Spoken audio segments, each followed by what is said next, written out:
Major breaking news tonight on two fronts. President Trump's tariffs send the stock market tanking, and we're tracking a massive tornado outbreak across the South. The biggest stock market wipeout in years as the president's tariffs spark a brutal sell-off, investors fearing higher prices, an escalating trade war, even a recession. How bad will it get? Our team is covering everything you need to know to protect your money. Tornado outbreak, gigantic twister after twister tearing across the South. This shed slamming into a house. The tornadoes flipping cars into trees and flattening homes. The urgent water rescues today and fears floodwaters will get even higher. Also breaking tonight, a stabbing rampage in Washington. 6 people hospitalized after a man with a knife attacked them in our nation's capital. Track meet turns deadly. The football star stabbed to death, allegedly by another student at a high school competition. The victim's father speaking out in an emotional interview. The new Tiger King, the Las Vegas man accused of keeping 7 tigers at his home, now in jail. He says they were emotional support pets, what he told our station in an exclusive jailhouse interview. And the Cliffhanger caught on camera, the dog falling down a 100-foot cliff, how rescuers saved her, sending her off with barely a scratch. Plus, why Bruce Springsteen is releasing nearly 70 new songs. Top story starts right now.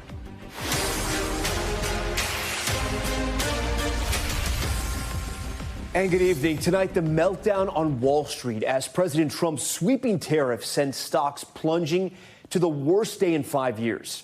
At this hour, the U.S. is bracing for other countries to strike back, with many Americans left anxious about what the impact's going to be on their wallet. Take a look at this. The S&P 500 dropping nearly 5%, the Dow tumbling nearly 4%, and the NASDAQ plummeting nearly 6%. Investors showing signs of concern that the escalating trade war could lead to a recession. This all coming less than 24 hours after President Trump displayed his list of tariffs, sending shockwaves across the global economy. And just a reminder, we want to show you this as well. The U.S. is the biggest importer, of the entire world. So the new tariffs you see right here, like 54% for China, 20% for the European Union, that's expected to drive up costs for us back home. We spoke to several people who had mixed views on the president's new move. I wonder what our grocery bill is going to be like. I wonder if we can afford to upgrade our car when it breaks down. All those things are on my mind. I have stocks on the market and everything else, and I don't want to hurt that either, but sometimes you have to give to receive. So which products will be affected by tariffs? Everything from your groceries to furniture to clothing and electronics are expected to take a hit.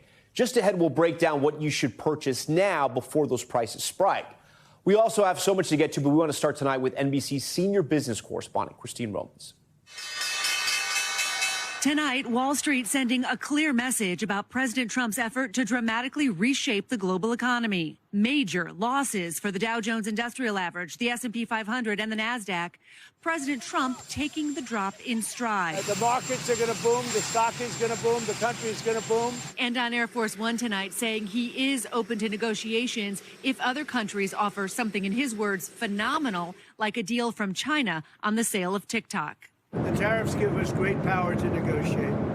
Always have. I've used them very well in the first administration, as you saw, but now we're taking it to a whole new level because it's a worldwide situation. After he slapped steep tariffs on trading partners like China, Vietnam, and India, administration officials fanned out to make the president's case. For 40 years, we've had an economy that rewards people who ship American jobs overseas and raises taxes on American workers, and we're flipping that on its head. The administration now defending the formula it used to determine tariff levels. President Trump said it was half of what those countries charged the U.S. through taxes and currency policies, but critics saying it was more arbitrary. This is the reordering of fair trade. And what happens is people think it's all about tariffs. It's about those non-tariff trade barriers. The United States buys everybody's products. We buy everybody's goods. You just have to treat us fairly. The European Union and China now preparing countermeasures. Canada's Prime Minister Mark Carney today vowed to match 25% auto tariffs on imports from the U.S. Our old relationship of steadily deepening integration with the United States is over. Already today, signs prices people pay are rising. Volkswagen announcing it will add an import fee to vehicles to reflect the 25% auto import tariff. Hyundai telling its dealerships prices are likely to rise. Democrats on the Hill are calling the president's trade policies a national sales tax. We estimate families will be charged $5,000 a year on the purchases they make of imported products. And despite this promise from the Rose Garden event yesterday, jobs and factories will come roaring back into our country. There's near-term disruption. Automaker Stellantis today said it will pause plants in Mexico and Canada, and that 900 workers in the U.S. will be temporarily laid off. And while the president says companies will start to make more products in America, economist Mark Zandi says that will take years if it happens at all. The tariffs are done under executive order. They're not under law, and they can be changed by the stroke of a pen or the whim of the president. So I just don't see any major company making a big investment in the United States based on these tariffs. All right, Christine Romans joins us now alongside NBC News business and data correspondent Brian Chung and senior White House correspondent Kelly O'Donnell, the economic super friends here tonight on Top Story. I thank you all. Christine, I'm going to start with you. This was the worst day for the market since 2020. I guess the big question is, how much lower do we expect this plunge to go? Well, and that is the big question. It depends on what happens next. It depends on whether the president is open for negotiation, as he hinted on Air Force One tonight. It depends on whether there's retaliation and how much from America's trading partners. And it depends on how companies respond. You have so many CEOs who are frozen in place here. They're not exactly sure what is going to happen next. So they're not making hiring plans. They're not making investments. That's very bad for an economy. You mentioned CEOs. Brian Chung here has been talking to businesses all day. What are you hearing? Yeah, I looked into the toy industry because that's one industry where a majority of products in the United States are actually imported from China and Asia. And one founder of a company called Basic Fun, they make Care Bears and also Tonka trucks. They were saying they're already planning on raising prices, Tom, from $29.99 for their classic truck to $39.99 by the holidays later on this year. But then there's some other competitors, like, for example, Ohio-based Simplay 3, where they say that they are entirely a supply chain in the United States. They won't have to raise prices. So this is really closing up the borders and kind of defining who has to raise prices and who don't, based off of where they're domiciled. Yeah, those companies that are completely made in America smiling, but again, so many are not smiling today. Kelly, the White House had to have been anticipating the backlash, right, both in Washington and Wall Street. But this is quite a drop, right? We're getting back into sort of pandemic territory where the market dropped so much. The president has publicly said he's committed to these tariffs, right? He said that. Is there any sense he may change course? Because we know that's one of his scoreboards as a president. Well, what is striking is that top advisors were saying this is not about negotiation. And then, as Christine pointed out, the president left that door open today. And at the moment, he is at the center of a world adjustment. And so he is talking about how world leaders are wanting to reach out to him, wanting to negotiate, wanting to make a deal, which puts the president in the driver's seat in many ways, a place he likes to be when it comes to using his powers of the presidency. The striking nature of how big the drop was today was not something that officials were talking about. The basic message from here is weather it, it will get better. Christine, you know, we never hit a recession during the Biden administration. There was all the talk about the soft landing, the hard landing, but we never got into that recession. Yeah. Obviously, today is not the day to look at your 401k, but if you're looking to buy a home or make a big purchase right now, and there are those worries about the recession, what is your advice? So, look, if you're a retirement saver and you're close to retirement, you should be talking to a financial professional about when you need to tap that money. Similarly, if you have a 529, a college savings plan, and the kid's going to go to school in a couple of years, make sure that it's adjusted correctly for when your kid is going to need that money. Super important. If you're doing a big ticket item like a house, right, or a car, make sure it's in your budget. Know what the interest rates are, and make that purchase if it's right for your family. But it's just a reminder: over time, stocks go up. Young savers, young investors, they can weather it up and down. But the older you are, the more nervous you are tonight. Right. No, we totally get that. So, Brian, I do want to ask you, everyone's sort of worried about when prices are going to go up. We don't know exactly. Do we know when the empire strikes back, if you will, all these other countries coming back and putting more tariffs on our stuff? Yeah, well, this could be the beginning of a ratcheting up tariff war. I want to point out that we've already heard from the likes of Canada, where Prime Minister Mark Carney said that he intends on doing retaliatory tariffs on U.S. cars going into Canada. But I want to point out that the tariffs that were announced by the White House yesterday haven't taken effect yet. Actually, the baseline 10% takes effect on Saturday, and then the reciprocal quote-unquote tariffs take place Wednesday. Maybe the retaliatory actions are after that, Tom. And Kelly, before we go, there's some reporting out there. I want to make sure we get this right for our viewers, that apparently there were tariffs put or levies on 2 islands in Australian territory that have no permanent human residents, but lots of penguins. What's going on there?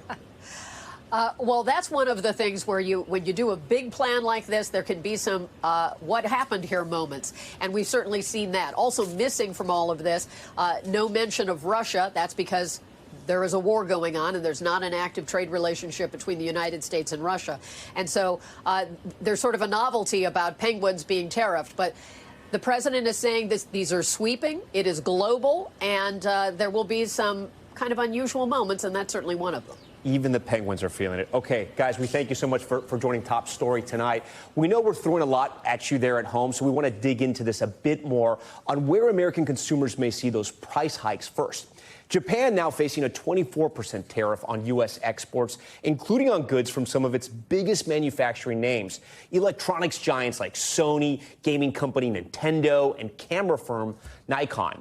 Trump put some of the highest tariffs anywhere on Vietnam, a levy of 46%. That's where tech companies like Apple and Intel make many of their products, as well as furniture brand Wayfair. However, the biggest tariff impacts in the world during this Trump administration are reserved for China, as we just heard earlier. One of America's biggest trading partners, exporting roughly $440 billion in products to the U.S. last year. Yesterday's tariffs added to previous levies, so it now totals about 54%. And that loophole that allowed online sites like Shein and Temu to send super cheap goods to the U.S. without a tariff, guess what? That's now closed as well. Our Janice Mackey-Frayer, she's on the ground for us in China tonight, inside of a factory that makes apparel for the American market, reckoning in real time with an exploding trade war. Inside this factory in southern China, Ace Headwear is trying to keep up with both demand and this week's seismic change to global trade. The factory sews, embroiders, and finishes hats for well-known brands sold in the U.S. like Wilson and Fila. This is for USA market, see. And has licenses for the sort of Major League sports gear that Americans buy or wear every day. This one company is making more than 2 million hats a year, and 40% of them are going to the U.S. But now that President Trump has slapped at least 54% tariffs on all goods made in China, from toys to plastics to car parts, basically everything. That's the result. Ace owner Jeffy Ma says he can't absorb the costs. As I told you, manufacturing profit is very low. Even in China, very low. So we cannot afford those tax. It means those tariffs will show up as higher prices for his American buyers. So anyone who buys a baseball hat, a trucker hat, a fishing hat, anything. Yeah, anything. So you can compare. That's why USA the prices goes up. All the products prices goes up. And it won't be just these hats. With an abundant supply chain and cheaper labor, China has long been the world's factory. 80% of all toys sold in the United States are made in China. That's not just imported toys, but 80% of all toys sold in America. For clothing and footwear, 29% of what's sold in the U.S. is made here. Major brands are set to take a major hit. Adidas has 82 factories in China.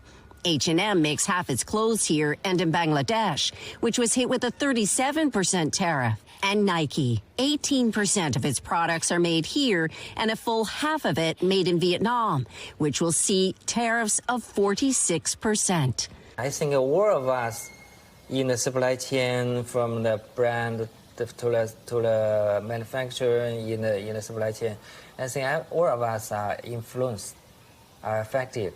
The ACE headwear strategy: sell more to China and other markets in Asia as the costs of doing business with the U.S. and the States go higher. Janice Mackey-Frayer, NBC News, Guangzhou. Okay, we're also tracking some other breaking news tonight. We're following right now police investigating multiple people that were stabbed in Washington, D.C. It happened in the northeast part of the city, about 20 minutes north of Capitol Hill.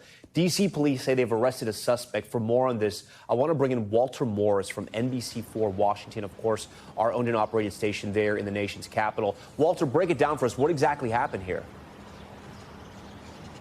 Well, Tom, when we heard from the chief of police here earlier, she described this as a senseless assault. Now, police say that suspect, a man, was under the influence of something and walking down the street here this afternoon. And then just before 3:30, they say he began stabbing himself and then random people. The chief, when we heard from her, she says he started by going after a woman who was walking with him, and then he turned his attention to strangers on the street, including a grandmother who was getting into a car with her grandchildren. Now, we're told that's when two Good Samaritans saw what was going on and jumped in. Unfortunately, they were also injured. Police say officers were here within minutes, and they eventually located that suspect just down the street from where we're standing, as well as recovering a knife. And then, Walter, before you go, do we know anything about the condition of those victims? So in total, there were 6 victims, 4 women and 2 men. We're told they are all in stable condition, so they should be okay. Now, as for that suspect, the chief says he was taken into surgery and, again, placed under arrest. All right, Walter Morris for us from D.C. tonight. Walter, we thank you for joining our broadcast. Also tonight, the dangerous weather ramping up. Dozens of tornadoes ripping through communities across the Midwest and the South, tearing apart homes and downing trees. This as heavy rain triggers flood emergencies in Michigan and Tennessee. Authorities are saying several people have died so far. NBC News correspondent Kathy Park is in the storm zone with the latest. Tonight, round 2 of crippling weather striking the same region already battered by severe storms. At least 34 reported tornadoes tearing through the Midwest and South, shredding homes and upending lives. In rural Arkansas, J.P. DeLonga survived and recorded this large funnel cloud on his phone last night as it closed in. We looked outside and it was over there. Just outside Nashville, this home security camera capturing what appears to be the moment of impact. And across Michigan, the relentless rain triggering flash flood emergencies. Cars submerged, and the powerful floodwaters cut straight through the street. Parts of Kentucky, a disaster zone. An industrial park ripped apart, roofs peeled off, the debris scattered for miles. Our crew is there with a closer look at the damage. Alarms are still blaring inside this absolutely destroyed daycare. You can see toys on the ground, a sign warning babies are sleeping. Thankfully, we're told no one was inside, but that roof is completely destroyed with the rain picking up here. In Indiana, punishing winds sent part of this warehouse crashing, trapping a worker. Officials say they were able to safely rescue her. And in hard-hit Lake City, Arkansas, But this saved your life. Yes, it did. a storm shelter became a lifeline for Morgan Ernest and her family. Their home leveled in minutes. My son's like, I want to go home, Mommy. I want to go home. It don't register because about 10, 20 minutes later, he'll say the same thing again. Does that break your heart? It does. Because it's like all their stuff's there. Kathy Park, NBC News.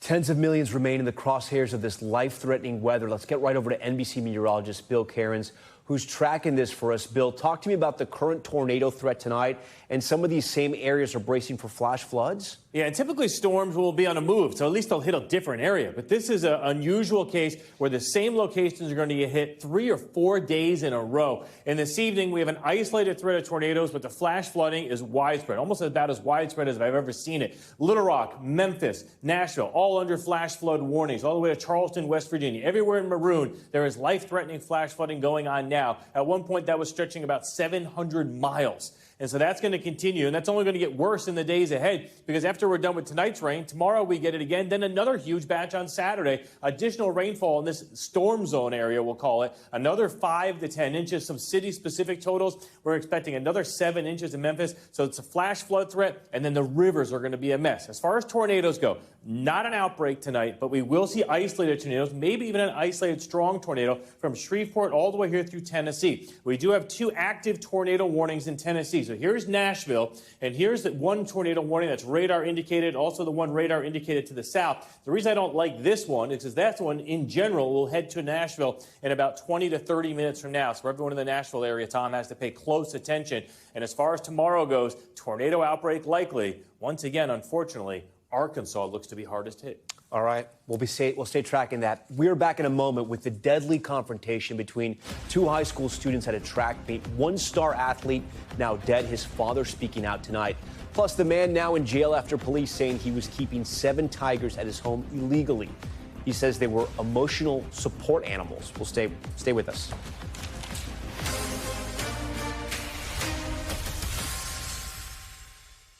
We are back now with new details in a deadly stabbing at a high school track meet. A 17-year-old star student athlete dying in his twin brother's arms. Their father now speaking out. Another student arrested and charged with murder. It happened yesterday in Frisco, Texas, just north of Dallas. Our Priscilla Thompson has more. His brother was holding on to him, trying to make it stop bleeding. And he died in his brother's arms. Austin Metcalf's final moments, his dad says, were spent in his twin brother's arms.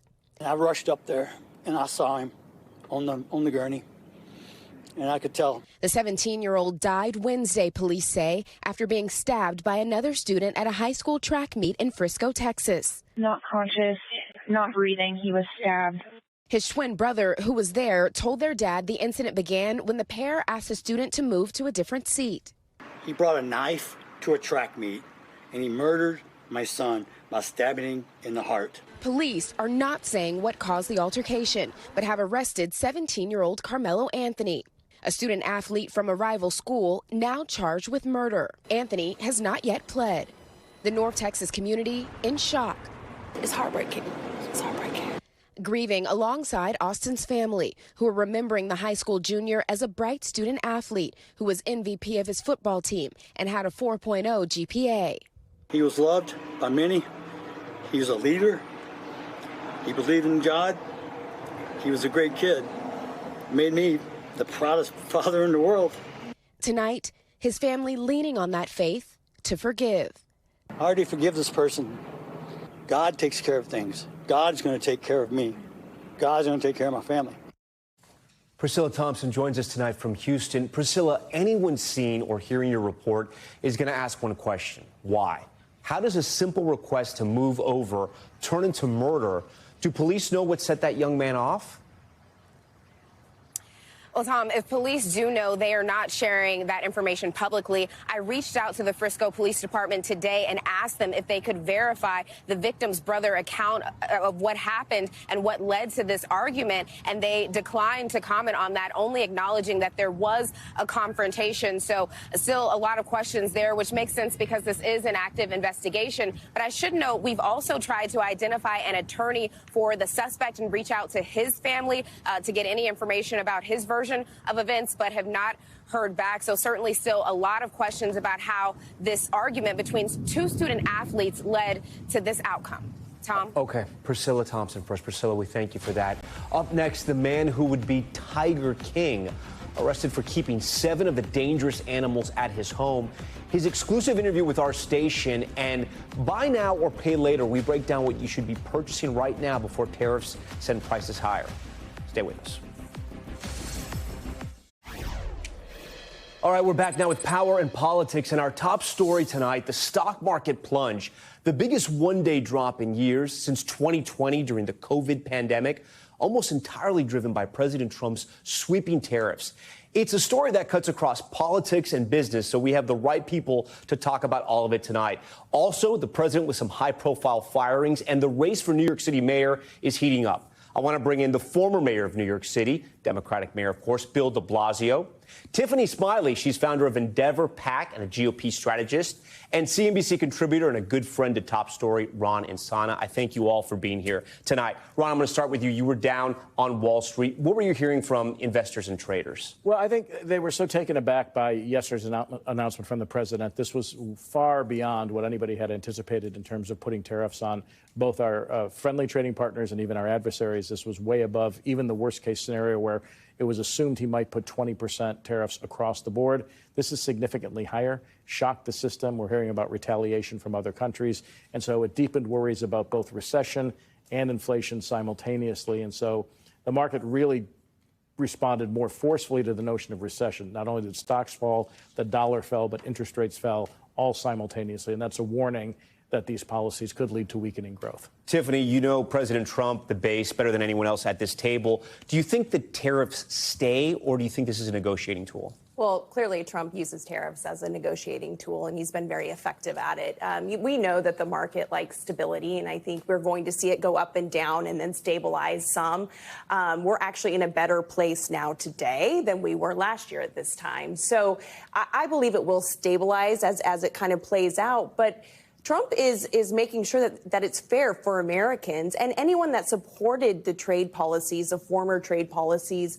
They supported us losing manufacturing and jobs in this country. And President Trump is bringing that back. You have to put pressure on these people to bring them to the table. And he knows that. Not only that, you look at the automakers who are reinvesting back into our country. That's huge for America. It's huge for our economy and American workers. And these tariffs will bring revenue into our country so we can focus on tax cuts and delivering for the American people.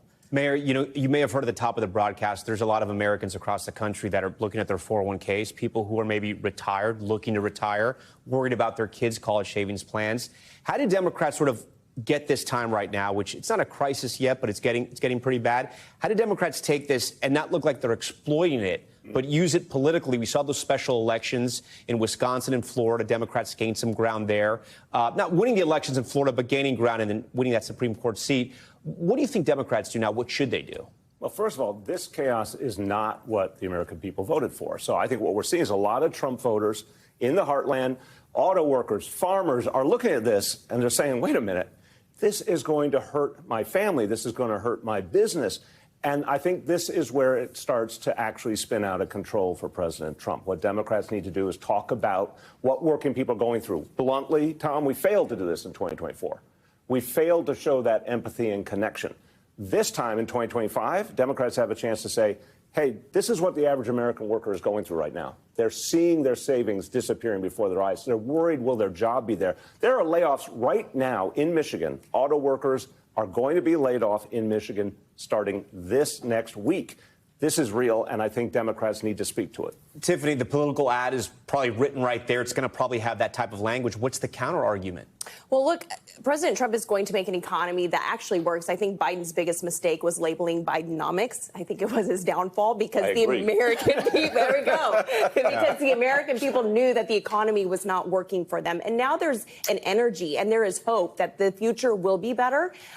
You look at the investments, trillions of dollars coming into our country the first time in a very, very long time. So I like to say, Biden brought along his Bidenomics. He brought, I call it the Inflation Production Act. It wasn't the Inflation Reduction Act. I also want to make a point, too, to energy independence. There are other factors that will play into our economy as well. And becoming energy independent will lower the price of gas. Also, the tariffs will help in lowering the price of gas for American workers. So there's a lot of hope and energy looking forward. Ron, another thing that happened with Biden was that he said inflation was going to be transitory. Clearly, it wasn't. I'm curious, what do you think the Fed's role is in this, right? Because the president's not going to want the Fed to raise rates. The dollar is softening. Inflation is still very stubborn. So what happens there with policy? Well, the Fed could very well find itself in a box. Now, the market's currently anticipating 3 Federal Reserve rate cuts after today's market meltdown, not 2. Do we think that's going to happen, though? We don't know. If these tariffs push inflation up, and there's some estimates that it could push core inflation up, the underlying rate of inflation up by as much as 1 to 1.5%, which would take it closer to 4.5%. And weaken the economy simultaneously. So the Fed would have to decide, does it fight recession or does it fight inflation? I would argue that, with all due respect to Tiffany, I don't think that inflation was solely the result of Biden's policies. In fact, for more than 2 years, we had a 4% unemployment rate. We had rising wages that for the last 18 months of the Biden administration were above the rate of inflation. And we had actually a very strong economy coming into this period. And now we're seeing the markets begin to discount or anticipate a possible recession and maybe even a global one if these tariffs remain for Tiffany, I want to ask you something else, too. The president also made news today with some high-profile firings and a meeting at the White House with Laura Loomer. She's a far-right activist who you may know. She made some headlines during the campaign when she was spotted traveling on the president's jet to a 9/11 memorial after she promoted conspiracy theories that the 2001 terrorist attack was an inside job. New reports say that Loomer met with the president, included National Security Advisor Michael Waltz, and focused on why she believed multiple national security team members should be fired. Ultimately, after that meeting, 3 officials were fired after that. What do you make of this? Well, I do know President Trump does whatever he wants, regardless of what people tell him. So this is his administration. All presidents hire and fire on a regular basis. So I want. But it appears that this woman has not. Maybe power is the right word to influence the president. President Trump does these guys are bad. President Trump does what President Trump wants to do. And clearly he realized that he needs a new team. I want our president of the United States to be surrounded by people that he trusts, that he can work with, especially in our national security realm. But, Mayor, I mean, can you run an administration if your staffers are concerned about what's going to be written about them on X, and someone like this can come in and get you literally fired? You know, this is another version of chaos. And I think what's happening here is Donald Trump's going to end up owning all of this. You know, there was Bidenomics we talked about a moment ago. Now there's going to be Trumponomics. The tariffs, the chaos, the stock market falling. But there's also going to be another form of chaos, taking away jobs from national security experts who are the kind of people that should serve in a Democrat or Republican administration because they actually know how to protect the country. But then a far-right activist puts the finger on them and they're gone. The American people are, by their nature, moderate. They're looking at this and they're saying, that looks extreme, that looks unpredictable, that looks dangerous.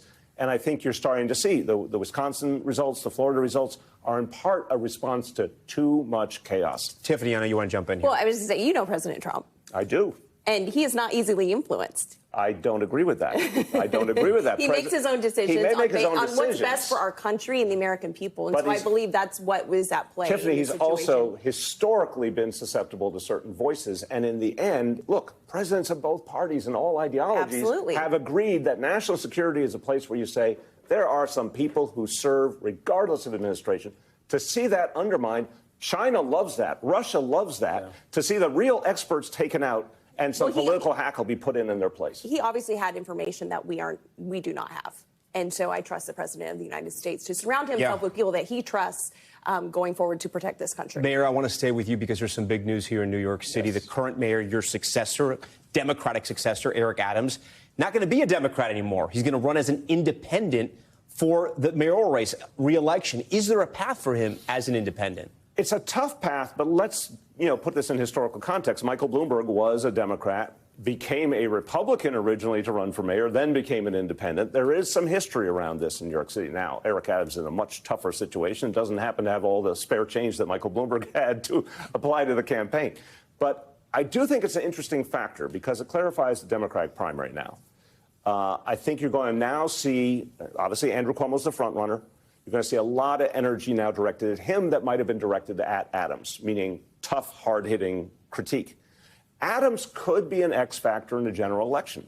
Today, you don't see it, but you never know. Between now and November, any number of things could happen. I want to put up on the screen a stat for our viewers that just came out. They're the new crime stats in New York City. Eric Adams, of course, you as well, had to battle the crime statistics that started to rise after the pandemic. They're down 34%. This is just the second lowest number of murders in history. Is there enough time for this narrative to help Eric Adams that crime may be coming down in the city? 10 years ago or 20 years ago, you would say no. But with today's news cycle, with today's reality, where I think voters are so concerned and they see so much uncertainty around them, that even events that happened in the last few weeks before the election could have an outsized impact. To be fair to Eric Adams, and I served in that role, we drove down crime, too, before the pandemic, but that's a pretty amazing achievement. Yeah. So he'll have something to say. It's tough for him, no doubt. On Eric Adams' run, I do want to ask you, post-pandemic, businesses fled New York City. People were living office buildings. We're seeing people move back. We're seeing people come back to the office buildings. Is that enough of a push? Is business back in New York City?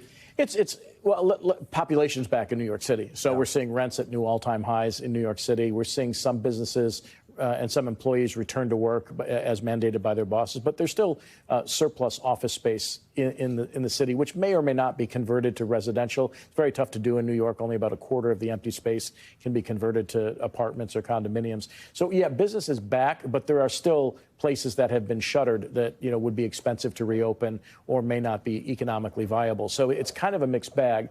But New York is back in a bigger way than people had anticipated immediately after the pandemic. One thing I'll say about the race, Donald Trump won with every criticism that could be leveled against him. I think, and this is a personal opinion only, I think Andrew Cuomo is going to smoke the field. Well, you segue, you jumped me one, but I did want to ask you, Mayor, does Andrew Cuomo lock up the Democratic primary? It's right around the corner. No, because, and again, I have my biases, but I think this is an objective. You don't like each other. We should make this very clear. No, you guys don't like each other. I'm perfectly open about it. But I also think my objective view is you rarely have a candidate who comes in with this much political skill, but also with this many negatives. 13 women who said he harassed them. That's an extraordinary reality, verified by the Justice Department. The deaths in the nursing homes during COVID, the cover-up of those deaths, which has been documented. These are not normal negatives. So today, he's riding high. But now all the other candidates are going to train their fire on him, and it's 3 months away. But you just said it. We live in a crazy news cycle. People forget things. Ron just brought that point about what happened with President Trump. He had a ton of baggage, too. If you were one of his critics, he was able to win the presidency. Do you think people have forgotten that? I think they've forgotten today. But after millions and millions of dollars are spent by multiple candidates with a message questioning Cuomo, and one more scandal. I mean, we remember Anthony Weiner, who made a real credible run for mayor after a first scandal. Then a new scandal came up, end of ball game. It's a volatile situation. Tiffany, what is President Trump's role here? Because I may get ahead of myself here, but let's say Cuomo wins the primary. Let's say he wins the mayor's race. I think he then runs for president. I think he will want to run for president eventually. If that happens, does President Trump stay out of this race? Does he support Eric Adams? Does he know that he's toxic for a lot of people that live throughout New York City? This was his city, President Trump's city. He lived here, no longer does. He's got his place in Mar-a-Lago. I'm sure he'd love to return. What do you think his role is in this race? Well, I think the question is with Eric Adams, can he peel enough votes away that a Republican sneaks through? I know that sounds kind of wild, but... A Republican? Like not even an independent? You're talking about... Could he pull enough votes away from Cuomo and a Republican... Like a coalition? Yep, and a Republican sneaks through. I don't know. There are so many Democrats, though, in this race that it sort of reminds me of this weekend, the Final Four. I think it's anyone's game. Real quick, Mayor, where's the money behind? Who has the money in this race? Both Cuomo and Adams, or who has the most money? No, the fact is because we have a very aggressive matching fund system, which is a great reform. A lot of these candidates are going to be pretty fully funded. So this is where it gets interesting. If everyone's putting millions and millions of dollars into advertising and the public starts to hear doubt about the front runner, this is where I think people should not get too comfortable that this die is cast yet. Former New York City Mayor Bill de Blasio, always great to have you. Tiffany Smiley, welcome to Top Story. Awesome to have you. Ron and Sana, always a pleasure, my friend. Thanks, Tom. All right, we have more headlines here on Top Story, which means it's time for News Feed. We're going to start with an update in the death of former Yankees player Brett Gardner's 14-year-old son. Officials now saying Miller Gardner died of carbon monoxide poisoning during the family's vacation in Costa Rica last month. Tests for carbon monoxide in his blood coming back at 64% saturation. 50% is considered lethal. An investigator in Costa Rica says there was a machine room next to where Gardner's son was staying that is believed to be the source of the high levels of carbon monoxide. And a consumer alert, 2 Tony's Choco Lonely bars recalled after complaints of small stones in the chocolate. Several tons of Tony's dark almond sea salt and everything bars pulled from the shelves in both the U.S. and Canada. The company saying the stones were not filtered during third-party almond harvesting and the almond processing. The recall bars were distributed between February 7th and March 24th and sold at large retailers, including Walmart and Target. Okay, SpaceX releasing these new images, the first views of the North and South Poles from their space capsule. The four-person crew on SpaceX Dragon capsule making history as the first humans to orbit over the poles of the Earth. The mission was launched Monday and is expected to include 22 science experiments designed to increase our understanding of long-duration spaceflight. Okay, and Bruce Springsteen will share 83 unreleased songs this June, 74 which have not been heard publicly ever. The singer announcing the details for the collection titled Tracks to the Lost Albums. Today, the songs were written and recorded between 1983 and 2018. This comes as a biopic starring Jeremy Allen White as Springsteen gets ready to hit the screens. There's no release date yet for that movie. Okay, now to a headline that could be pulled straight from a TV show. 7 tigers seized from a private property in Las Vegas. The owners of those big cats speaking out from jail, claiming the tigers were his emotional support pets. And some were rescued from the one and only Tiger King himself, Joe Exotic. Dana Griffin has this one. A big cat raid 60 miles outside of Las Vegas. The public wasn't in danger, in jeopardy. In an exclusive jailhouse interview with NBC's Las Vegas affiliate KSNV, Nevada's own Tiger King sharing his side of the story after 7 tigers were seized from his property. They chose to come with their machine guns and their Bearcat and Ram my gate, and none of that was necessary. Big cat enthusiast Carl Mitchell filming as deputies arrived Wednesday morning. They don't have a right to take these tigers. No, they don't. The sheriff's office says for years, Mitchell has owned those animals without the proper permits. We have received information over the years that he has been seen walking the tigers loose around the property, off the property in the desert. There have been social media posts from him with people interacting with the cats, which is also in violation. But Mitchell says he shouldn't need permits, telling KSNV the big cats help him cope with PTSD. My tigers are my emotional support animals. The Americans with Disabilities Act does not recognize tigers as emotional support animals, and wildlife experts say they shouldn't be. So you don't buy the emotional support animal thing, do you? No, I mean, it's very, very difficult to try to interact and live with a tiger, so there's no way that it's emotionally supporting. It's more like a dangerous thing that you're spending every minute trying not to get hurt. If this all sounds like an episode out of the hit 2020 documentary Tiger King. My name's Joe Exotic, and this is Thunder and Lightning. Well, it could be. I rescued those tigers from Joe Exotic. The Tiger King. Okay. The Tiger King. Mitchell says some of his tigers used to belong to the show's star, Joe Exotic, who is currently serving a 21-year prison sentence in a murder-for-hire case involving animal welfare activist Carol Baskin. Mitchell was charged with resisting arrest from Wednesday's raid. He has since been released on bond. The sheriff says he may face additional charges after what they discovered. Things like there were water dishes with no water for the animals, water dishes that had algae growing in the dishes. 1 or 2 of the animals were noted to be visibly appeared to be underweight, skinny. Mitchell denies any allegations the tigers were mistreated. They've been taken to an undisclosed animal sanctuary. He's vowing to sue the county and fight to get them back. I may fail, but I'm going to at least try. Dana Griffin, NBC News. All right, we thank Dana for that one. We're back in a moment with what you need to do to prepare for those upcoming tariffs. Our expert breaking down what you should buy right now to get ahead of rising prices and why you may want to lock in a new auto insurance plan. Plus, the daring cliffside rescue to bring this dog back to safety.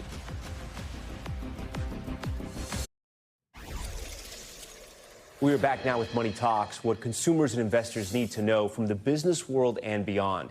As people around the country wait to see how President Trump's tariffs will impact their bottom line, tonight I wanted to talk to a personal finance expert and ask, what should we all buy now before prices go up, or should we stay on the sidelines and wait it out? Tonight, my good friend is here to help us out, CNBC senior personal finance correspondent Sharon Epperson. She joins Top Story. Sharon, so great to see you. Great to be here. So I don't know, I feel like, do we need to be preppers? Do we need to start buying and hoarding things right now? What's your advice, just top line, on people watching all the news on tariffs? Well, don't panic and run out and buy a bunch of stuff right now that you don't need or that you can't afford. I think the most important thing that people need to think about is what they actually need to have right now and make sure that they can afford to get that and be saving up to do so. But if you don't need it, don't buy it. Great advice. If you don't need it, don't buy it. I got to remember that one.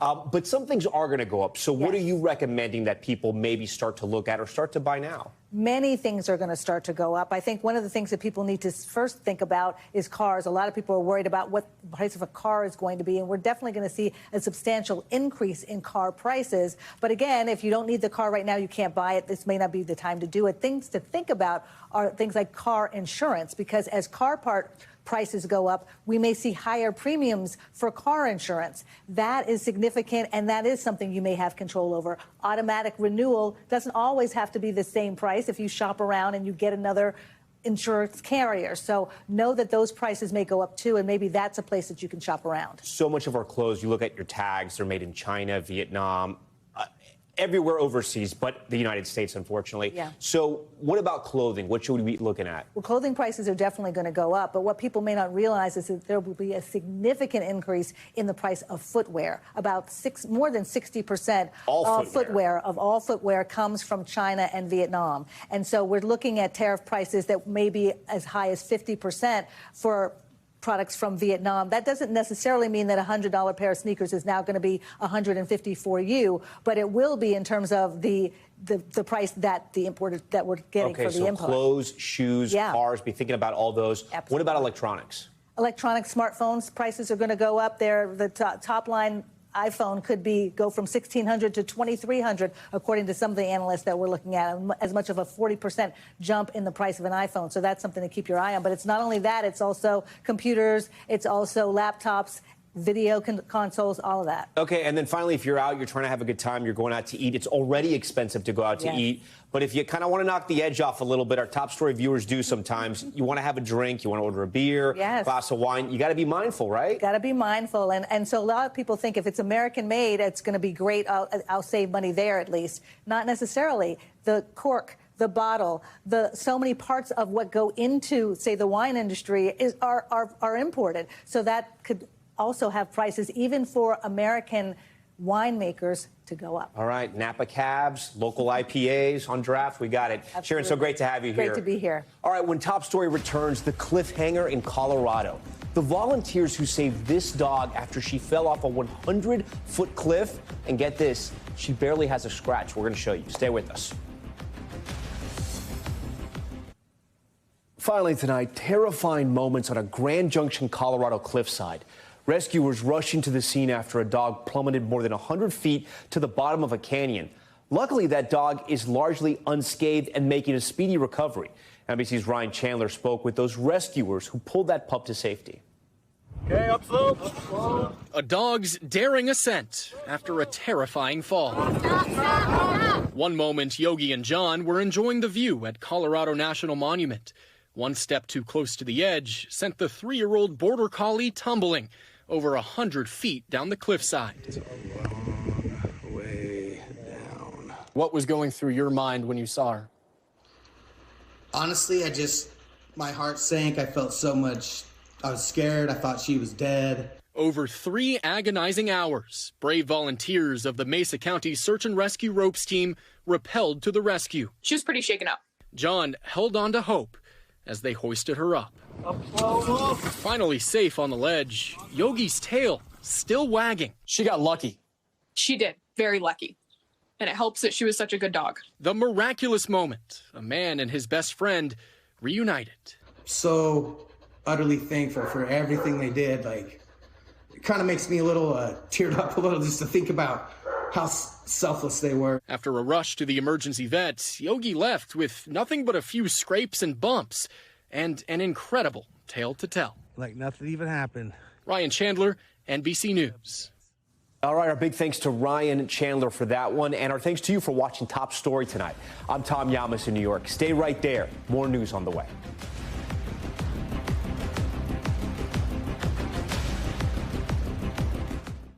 Thanks for watching. Stay updated about breaking news and top stories on the NBC News app or follow us on social media.